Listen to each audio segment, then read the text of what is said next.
Seeing the clip from Jeff Daniels in the newsroom about tell me what's great about America.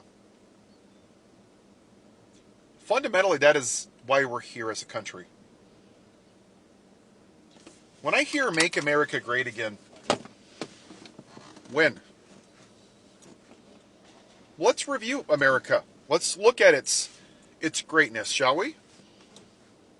We started off by genociding the Native Americans by the millions, whose land was rightfully theirs. We just took it from them, and we didn't value their lives.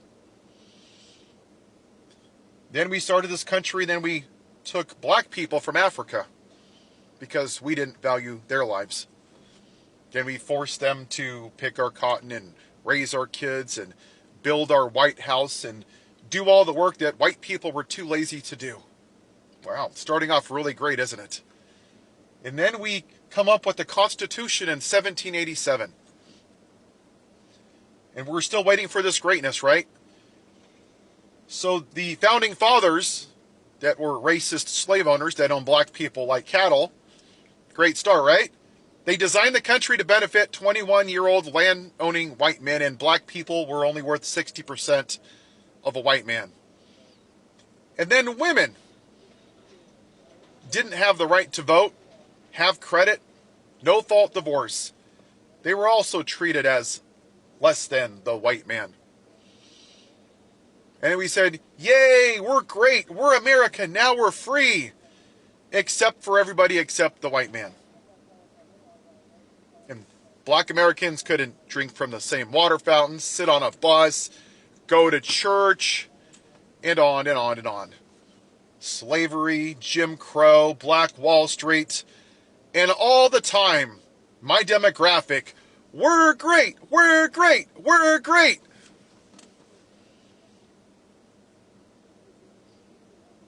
Then you fast forward to 2024.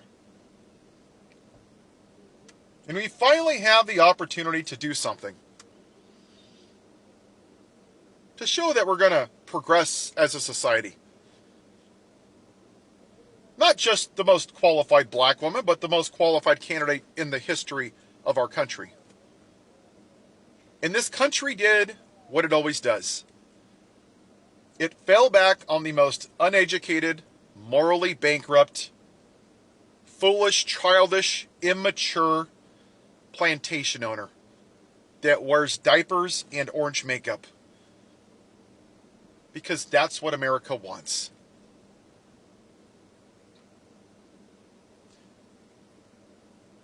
We have 11.1% of our population that live in poverty. 14 million children go to school hungry every day. We have over 40,000 people that sadly lose their lives to pew-pew violence because we do nothing about it, because we're such a great country. Our largest employer, Walmart, has 15,000 people that are on public assistance that you and I pay for. We have the most incarcerated prison systems in the entire world. Now, if you're a black man and you're running down the street like Ahmaud Arbery, you got a bunch of white U.S. citizens that think you're stealing something because you're black. And they unalive him. If you're a convicted felon and you abuse women and you try to overturn a free and fair election through an insurrection, you get to be president. If you take a knee and stand for what's right, you're called the son of a bitch and you lose your job. But if you're white and you storm the Capitol and you attack police officers on video and you admit to it in a court of law and you're found guilty by a jury of your peers, you get pardoned because we're such a great country. There's a lot of countries that have freedom. Australia, Belgium, Iceland, Canada, Japan. Lots of countries have freedom. We're $36 trillion in debt because we can't even balance a budget because we're so wasteful as Americans. The story with Adriana Smith really summarizes how broken this country truly is and how little it actually values a life that doesn't look like me. She's a 30-year-old black mother, and she has a little son. When she was 9 weeks pregnant, she got a clot in her brain. And sadly, her brain is no longer functioning. It's awful. I don't know all the details, but she's no longer viable as a functioning person.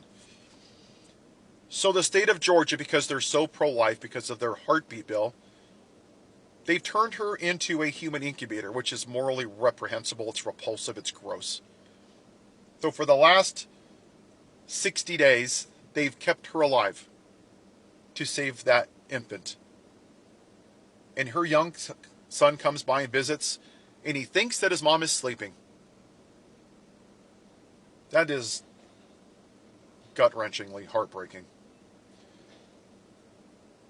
Because they want to push their agenda to populate more children in this country. But what happens after that is really what America is. They don't care if that family goes into medical debt, files bankruptcy, loses their house from being forced to leave her daughter on a ventilator. Who knows how long? 2, 3, 4, 5, 6 more months? Let's just presume the baby makes it somehow without any defects. America doesn't care if that kid has food, if it has a house. It doesn't care if it has health care. It doesn't care if it's unalived in a school due to pew-pew violence. And it sure in the hell doesn't care if it has clean water and clean air.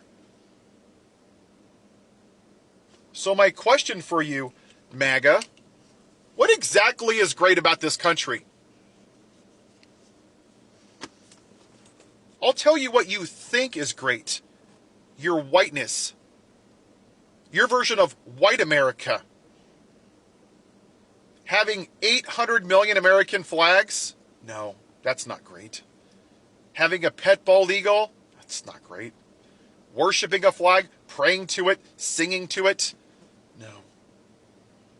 See, what you don't realize because you're too ignorant is that that flag to a lot of people, to Asian Americans, to black Americans, to women, to minorities, it's been a symbol of oppression since the inception of this country.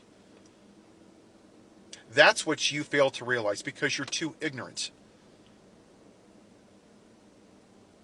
That's why we're here.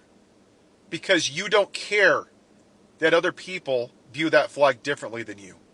You're insulted when I say America has never been great for everybody. We have to come to terms with that. And if it makes people angry, that's too goddamn bad. I can both appreciate people that served this country and fought for our freedoms and safety. But I can also say in the same breath, it has never been great for everybody. Kicking out trans people who have served in our military for 15 or 18 years while you voted for a little coward-ass bitch that had bone spurs that wears makeup and diapers, there's nothing patriotic about it. Those trans people served this country bravely. And you are cowards for kicking them out. They protected your freedom and my freedom. And that is one more example of why this country isn't great. Because you want to make America white again.